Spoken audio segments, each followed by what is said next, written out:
নমস্কাৰ। যোৱাকালি 18 তাৰিখে বৃহস্পতিবাৰে সন্ধিয়া 7মান বজাত কঠীয়াতলী কামপুৰ ৰোডত এখন পাণ দোকানত হঠাৎ এক ঘটনাই সমগ্ৰ কঠীয়াতলী তথা অসমবাসী জোকাৰণি সৃষ্টি কৰিছে।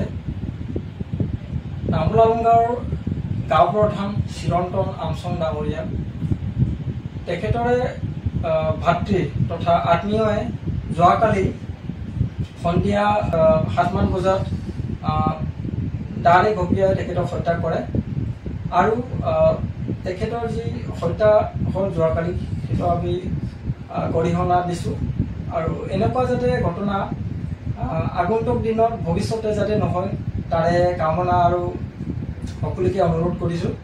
যোৱাকালি যিটো ঘটনা হৈ গ'ল হয়তো কঠীয়াতলীবাসীয়ে জ্ঞাত যে এনেকুৱা পূৰ্বতে আমি ঘটনা কেতিয়াও কঠীয়াতলীত দেখিবলৈ পোৱা নাছিলোঁ আৰু আমি কেতিয়াও তেনেকৈ কামনা নকৰোঁ যে ভৱিষ্যতৰ তেনেকৈ এটা ঘটনাটো বিশেষকৈ কঠীয়াতলীবাসীৰ এনে এখন ঠাইত হওক।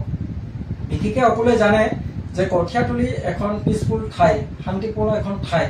গতিকে শান্তিপূৰ্ণ এখন ঠাইত এনেকুৱা এটা ঘটনাই সকলোৰে মনত এতিয়া অলপ ভয়ৰ সৃষ্টি কৰিছে।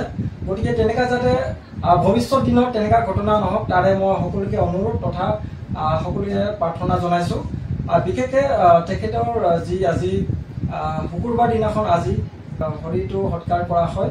গতিকে আমি সদতীয় ছাত্ৰ সন্থা তথা কঠীয়াতলীৰ এজন যুৱ সমাজৰ পৰা সমগ্ৰ কঠীয়াতলীবাসী তথা আমাৰ যি ব্যৱসায়সকলক আমি এটা অনুৰোধ কৰিব ওলাইছোঁ, যিহেতু নেকি অহাকালিলৈ শনিবাৰ আৰু শনিবাৰে বিশেষকৈ পিছবেলাটো তেনেই বন্ধ থাকে। গতিকে আমি তেখেতৰ সদ্গতি লাভ কৰিবৰ কাৰণে অহাকালিলৈ তেখেতৰ নামত আমি দিনৰ পুৱাৰ পৰা বিশেষকৈ ক'ব গ'লে কালি দিনজুৰীয়া এই বন্ধ কাৰ্যসূচী ঘোষণা কৰিছোঁ।